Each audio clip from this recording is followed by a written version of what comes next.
Hello, everybody, and welcome back once more to Anime Yay or Nay. I'm TheOutbackAl. I'm cheating you.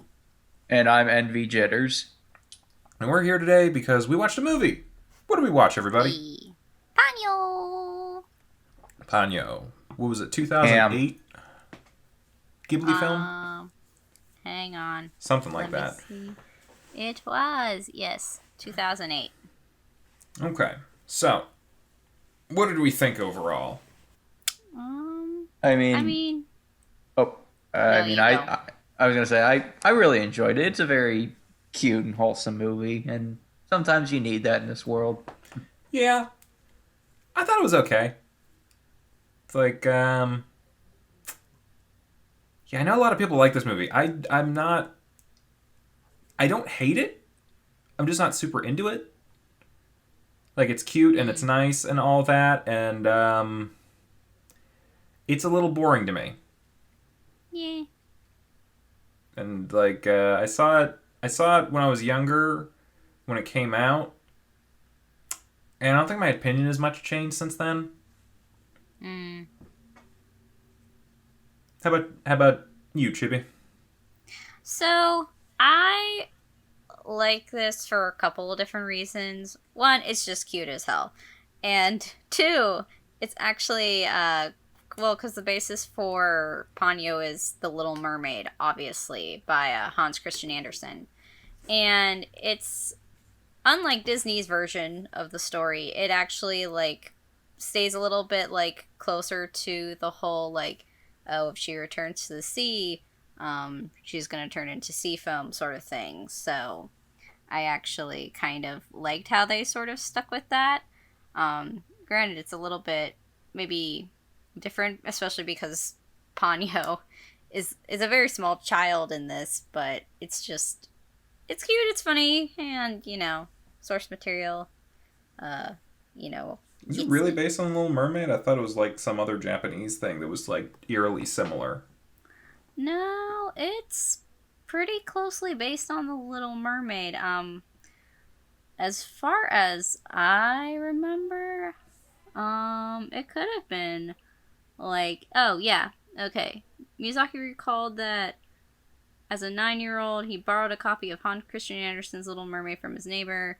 I'm reading the part from the development stuff for production on the Wikipedia page, so Hmm. it's like part of the it's like part of this, like the background for the film. So, Okay, I mean that makes sense.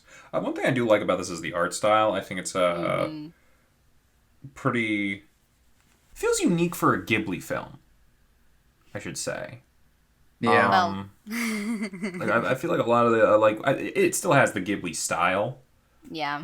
But I love the backgrounds in this because it looks like it was a very well like there. It's like this pastel crayon almost kind of thing sometimes, Mm-hmm. and it's very childlike but it's like also still beautifully detailed and stuff. But I don't know. I don't think I've seen a whole lot of other movies or TV with that sort of stuff with that sort of style, and I really like that.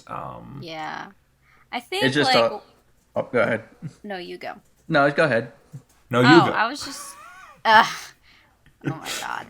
Anyway, I was just gonna say that like I really like. We all know what Ghibli does with tears. Like they're just big giant gobs of like water falling out of their eyes. Hmm. Almost to the point where they're like, viscous in quality. Yeah. And I really liked all the stuff they did with the water in this one, with all the waves, and they're like chasing after her in the car chase scene. Hmm. I I don't know. I Yeah. personally just was like, I'm like, oh, you're doing all of it in this one. Yeah, Okay.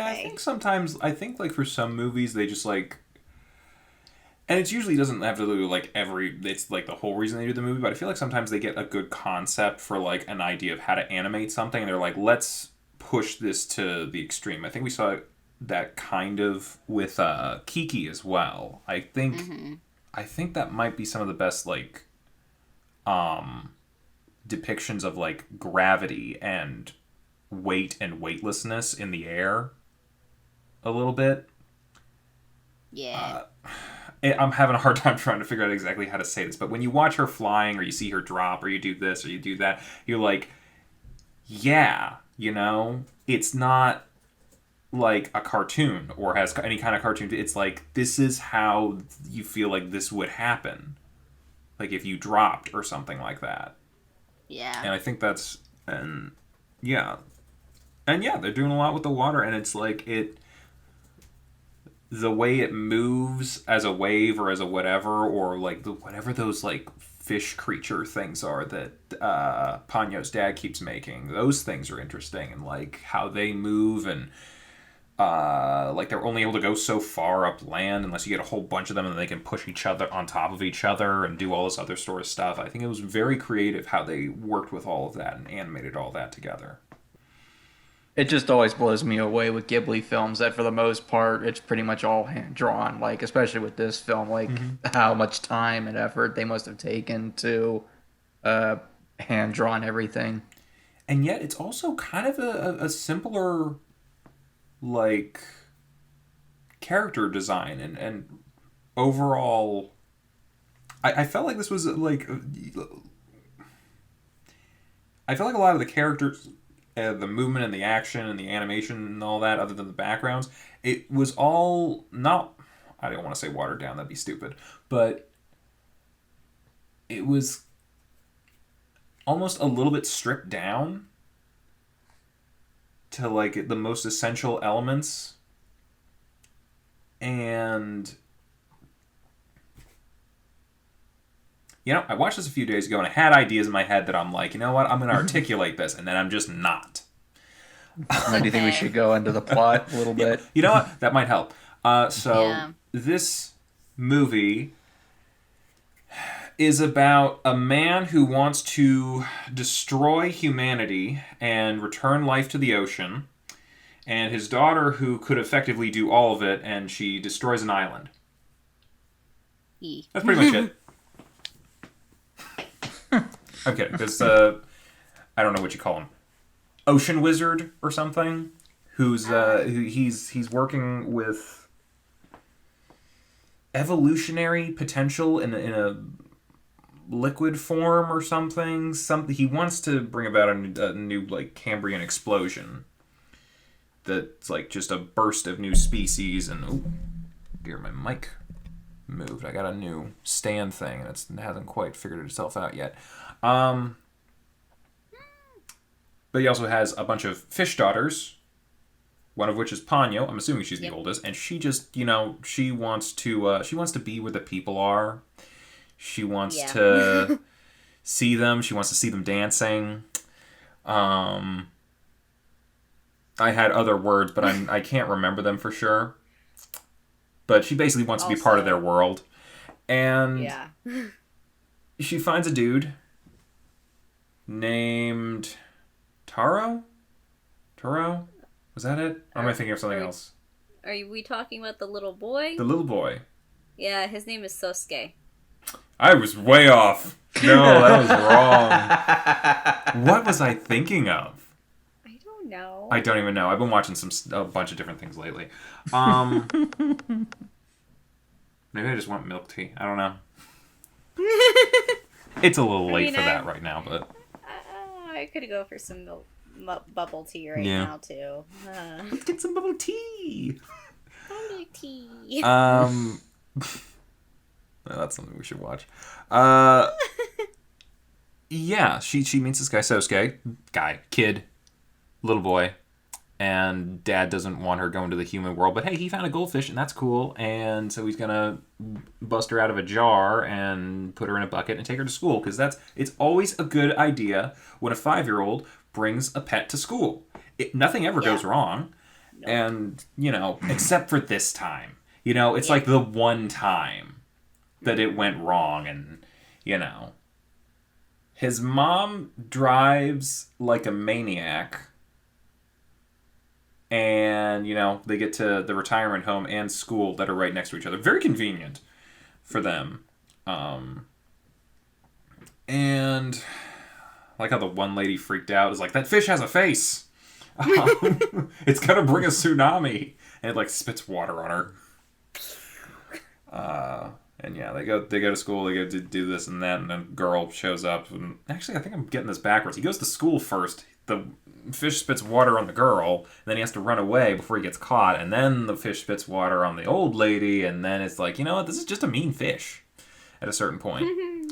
But he feeds it ham on the way to school, and it also tasted his blood, meaning that it now has the desire for human flesh. I feel like, you know, had anyone else done this movie, it would have been much darker. Yeah. Yeah. But yeah, oh, then what happens? So, like, the blood that she ingested basically is what causes her to grow arms and legs that basically make her look like a frog. Yeah, because she goes back to the ocean because Sosuke ran down to the ocean to escape his mom, and everyone else who was like, hey, what are you doing spitting water at people? And Daddy and his... What are they? What do we call those things? Water golems or something. I don't know. Fish wave things. Go grab Ponyo, bring her back. And she's like, I want ham. And he's like, what? Why? That is human food. You is not human. And she's like, I'm a bee human. Give me arms and legs. And she gets some chicken legs and a frog face, and he's like, what is going on? My daughter is turning human. This is bad. Human bad. Go back to be goldfish. And then she puts him with all the other mini goldfish Ponyo things, and he's like, this is bad. This is really bad. I gotta go talk to Mom and figure out what to do about this. Meanwhile, I'm gonna get all this stuff together to pour down the well of evolution or whatever it is. And yeah, things are not going well for dear old Dad. He's having a time of it. Yeah. But Ponyo escapes, as we all knew she would. Mm-hmm. And she goes frog face and starts crashing the lab, the boat, whatever he's on, and gets a bunch of fish inside the well of evolution. And they become giant fish. And then they explode out. And then, just like old lady said, Ponyo brought a tsunami to this small island town. And put basically the entire thing almost underwater. And I'm like, yeah, it looks very fun and all, because, you know, she's like a little girl running on top of water and like chasing down Sosuke in the car, and it's raining and all that sort of stuff. And it's a fantastic sequence, the car chase. And the waves are coming up and over and all this other sort of stuff, and it's very whimsical and fun. But when you really stop and think about it for a minute, they live up on like the highest point in the village, and the waves are getting up there. Everyone in that town should be dead. Or like, nope, dead. I think they gloss over, but I think Ponyo killed a lot of people. Yeah. From a certain lens, this is a dark movie. Maybe they all just made it to the boats just in time. Yeah, that's, you know, we'll get to that. Yeah. So, but Ponyo shows up, and yay, they're on land. They're human, and they're with Sosuke, and they give him a big old hug, and they're going to stay for dinner because, you know, the power's out, and you got food and all that sort of stuff. They have ham and noodles, and they play around and do all that sort of stuff, and Mom goes to somehow, on their new, like, miniature island home, drive to the old folks' home because the power's out over there, too, probably. Mm-hmm. And... yeah. Then the morning comes, and Ponyo and Sosuke have to figure out how to get over there because everything's underwater. We gotta go help Mom. Which, he calls her Lisa in this. And I don't know why he doesn't, like, call his parents by, like, Mom or Dad. Some kids are just like that.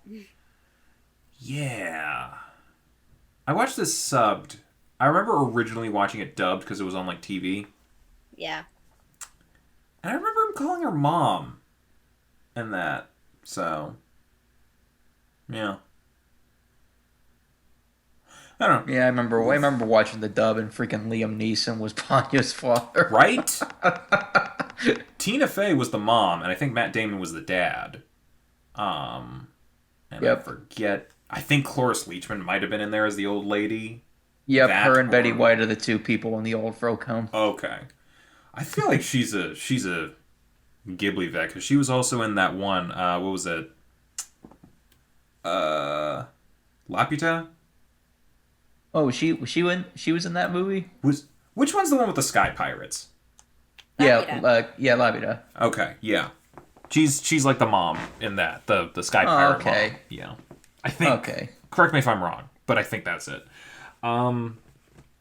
But yeah, they got to get there. So they Ponyo uses toad face magic to enlarge Sosuke's toy boat, which has a little candle boiler thing, which is kind of cool, to get them moving. And so they start sailing, and they're seeing the devastation that Ponyo has wrought. But apparently everyone survived somehow. Freak storm wipes out an entire island within an hour out of nowhere, but everybody survived. I don't buy it for a second, but hey, it happened.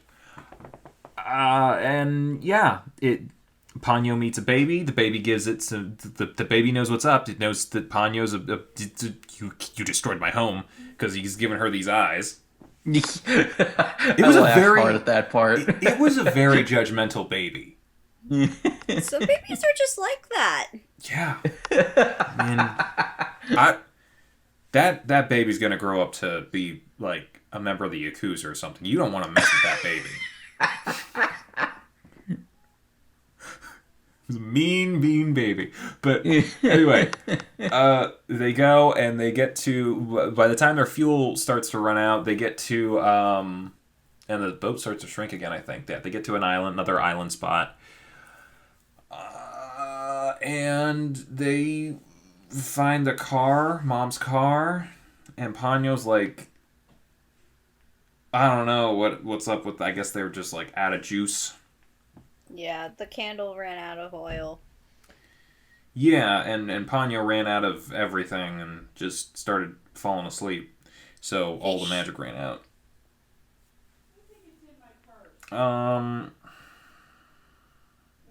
I think I skipped a scene where Dad found out about everything and then meets up with Mom, who is a giant ocean goddess.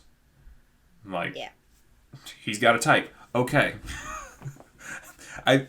I'm glad she shrunk down, because like as soon as she showed up, I'm like, how did they make that work? I know it's a kid's movie, but I am thinking, I was like, how did you?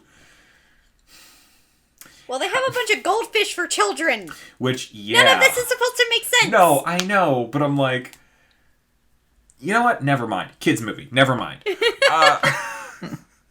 We're gonna get to the goldfish too, but yeah, I guess she's cool with the whole human thing, and he's like, she's got powers that are gonna like blow up the world, which she's already on the verge of, and I think he wanted to do that anyway. He was like, because he was like, when he was pouring the stuff into the well, he was like, the age of man will soon be over, and soon the sea shall rise, and I'm like, does he want to destroy humanity? Are we just gonna gloss over this? Pretty much, yeah. It's a children's movie. What? Okay. Casual genocide, fine, whatever. I'm sorry, it like some stuff in here like I did not pick up on when I was younger. But yeah, they're gonna like kind of like, I don't know if it's an ultimatum. It's a test of some kind to see, like, because if Ponyo can be loved by someone, she can stay human, and if not, she's gonna like turn into sea foam and die. And that's either way, I guess the moon's not gonna crash into the. Is the moon gonna crash into the Earth? That's the sense that I got that they were saying. Like, we got a Majora's Mask or something situation going on. Or am I thinking of the wrong Zelda game? Which one's the one where the moon crashes into the Earth? No, that's Majora's Mask. Cool. I don't know how that happened, but it's happening. And God, I'm like losing my train of thought here. And everyone's underwater now, but can breathe. And they're at the retirement home, and everyone can run. And they're like, hey, we got a little test where we're just going to ask your son if he's going to love Ponyo forever, because a 5-year-old fucking knows that. And they do, so she gets to be human and stay with him forever. And thank God her powers are gone, because she was going to blow up the world. But we still don't know if Dad's just going to do that anyway. And they, like, come down with all of Ponyo's little sisters, and all I'm thinking is, like, Dad is going to have a conversation with all these little guppies, like, please, whenever you become a teenager, do not be like your sister, because there's, like, 1,000 of you. And I'm just like, that's going to be a lot God. of weddings to pay for. Oh my God, because, like, if more than one of them turns into a Ponyo at a time, the world's doomed. Yeah, I don't know. Maybe I'm overthinking. Am I overthinking this movie? No. Maybe. I will say... I'll take that as a yes, yeah. I mean, maybe just a tad, but for the adults watching the movie... Yeah, it's one of those childhood movies where is. it's like, you don't question a lot as a kid, but then the more you think about it as an adult, you wonder, what was I smoking? Well, it's kind of like watching The Hunchback of Notre Dame from Disney as a child, and then coming back to it as an adult and be like, you're noticing some more things, yeah. Yeah. How the hell was that movie rated G? I will never know. I don't know. Yeah. It's good, though. It is a good movie, but except for the gargoyles sometimes. They kind of suck. Yeah. Well. But anyway. I think George Costanza sucks in that. So, the whole her falling in love, if she can get a human to fall in love with her, she can stay human. If she can't, she turns into sea foam. That's the part from The Little Mermaid that they included in there. Mm-hmm. Also, Little Mermaid has a much sadder ending. Yeah, because doesn't she just Oh, yeah. Foam? Oh, yeah, no. It's a much darker story just in general. The guy she fell in love with, the prince, he fell in love with this girl, I guess at the local church by the beach, and the Little Mermaid was heartbroken, and so she threw herself off a cliff into the sea and turned into sea foam. So. Damn. Yeah. But there was a rewritten version where she joined all of her sisters in heaven and they were flying. Okay, so the whole sea foam thing is because she doesn't have a soul. So there's that. But then I don't understand how she could go. Like, the whole heaven thing was, I think, to give it a happier ending. Sounds like it. To say, oh yeah, no, she's not human, but she does have a soul, so she's going to heaven. I mean, all dogs go to heaven, so, you know. Yeah. They must have souls. Right? They do. I mean, they're all good boys and girls. All good boys. All good puppies. Yeah. I'm trying to think what else. What else? I think that's pretty much it. That's the whole movie. Yep, pretty much. It kind of reminds me a bit of Totoro. A little bit, yeah. A little bit. I think I like Totoro better, though. I can't, like, point to, like, any, like, one definite reason why. I'm just kind of like, yeah, I think I like Totoro better. Totoro has a little bit more of, like, a, like, I don't know, like a nature foresty, like, sibling adventure kind of vibe, whereas this is, like, a very odd children's movie that has to do with a girl who... causing a natural disaster. Yeah, and wants to be human, and her father basically, like, trying to destroy the planet as well. Yeah. So, really just, again, kind of glossed over that one. it's an odd little movie, but I like it. I think it's cute. Yeah, it's alright. So, I say it's a yay from me. What's everyone else is thinking? I'm kind of it's a good... Yeah, I'm a yay. I enjoyed it. Yeah, it's like it's good, but I think it's good in the sense that like every single Ghibli movie is good. It doesn't. It's not one of those ones that really stands out to me. Mm-hmm. Not it's. I mean, it's not fair to compare stuff to Spirited Away usually, but No. it's from the same studio. It's like, yeah. Now, as someone who has watched recently all of their films, I can easily say that Ponyo is not among their worst. I wouldn't even put it in their bottom five. No, I didn't say it was their worst. It's definitely one of their most like middle level ones, I think. Yeah. Yeah. Do we have any other thoughts? It feels like we're kind of petering out here. There isn't really a lot to say. Yeah, it's a pretty simple movie. Except when you dig a little deeper and you realize, like, wow, bad things are happening here. Yeah. Yeah. Do you guys have any other thoughts on this? I'm drawing a blank at this point. No. No, I think I'm pretty good. Right? Because we didn't talk much about the characters. I mean, the main two characters, Ponyo and Sosuke, they were cute together. I mean, the characters As in, are all, like they're childhood. not really... No, keep going. No, I was gonna say it's like the cute childhood crushes they're liking each other and stuff like that. I thought that was cute. My whole thing with that is like, the characters aren't really meant to have any depth. Mostly just because like it is a children's movie and it's more like they're playing with the story elements than they are more with character dynamics and their development. So Okay. Hmm? Okay. I guess I could see that. Was this a short movie? yeah, it's Yeah. only like 108 minutes, I want to say. Huh. That feels right, I guess. Hang on, let me check that. No, it's 101 minutes. Never mind. That's really short. Yeah. It's like barely... No, It's a kid's movie. I get that, but, Like, if you look at, like, a lot of Disney movies, like, a lot of their animated ones, and especially ones that are more meant for children, those are a lot shorter. Yeah.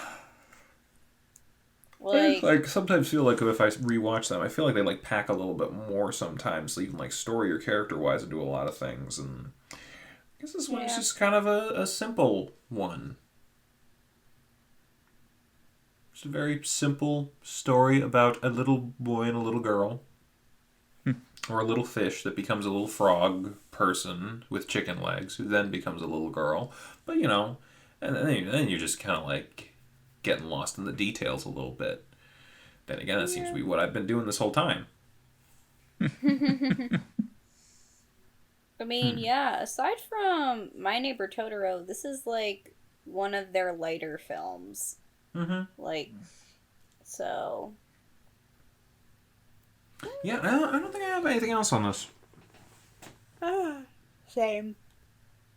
Alright then, well, we might as well talk about what we're going to be doing in October, because the next Anime Yay or Nay will be on October 4th. We're kind of thinking that since it's going to be Halloween and all, might as well do something spooky. So, I know we've heard of him, but for those of you who don't know, there is an author of manga called Junji Ito. He makes a lot of like horror stuff. If you've ever heard of Uzumaki, that's him. Not the Naruto thing. It's a series of like short little anthology type vignette horror stories and stuff. And recently they have made an anime based on his works. And it's like a bunch of little vignettes and short little horror stories packed into these episodes and stuff. I think it's like 14 episodes long. Some of the episodes are shorter than others. So, but yeah, starting October 4th, each week we're going to watch 3 episodes of the Junji Ito anime. I should just like look and see what the actual name of it is before we Yeah, that'll help. Before we actually do that, so people know what. I think it's just called Junji Ito Collection. Okay. That's simple. Yeah, you can find it on Crunchyroll and a couple other places. I'm sure. Yay. But yeah, we'll be checking that out. And well, assuming we like the first one, we'll continue to check it out. But yeah, we'll take a look at that throughout October, because spooky season. And then November, I don't know. We'll have to figure out where we're at. Whether we're going to go back to doing series, or whether we're going to stick with doing movies, or, could be a number of things. But yeah, so look forward to that in the next 2 weeks, along with all the other things we got coming for Halloween and everything else. So, yeah. I think that's it. Bye-bye, everybody.